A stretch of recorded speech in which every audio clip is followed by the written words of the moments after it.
нас на проекте есть две лаборатории. Одна лаборатория на морском комплексе и лаборатория наземного комплекса. В лаборатории работают более 40 человек. Мы анализируем такие пробы, как экспортная нефть, газ, сера, а также экологические пробы.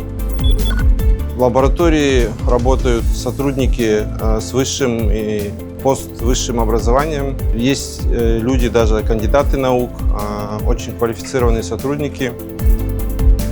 Ежегодно мы анализируем более 35 тысяч проб, включая наземный и морской комплекс.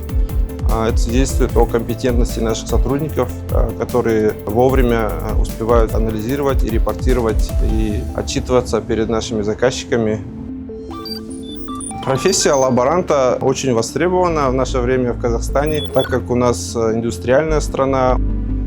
Сотрудники лаборатории сильные специалисты считаются, то есть у нас сотрудники могут работать практически в любой сфере нефтегазовой.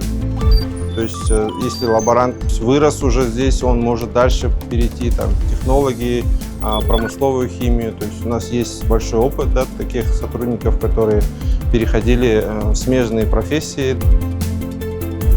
Профессия лаборанта дает очень хорошую базу в этом плане, и наши сотрудники очень ценятся.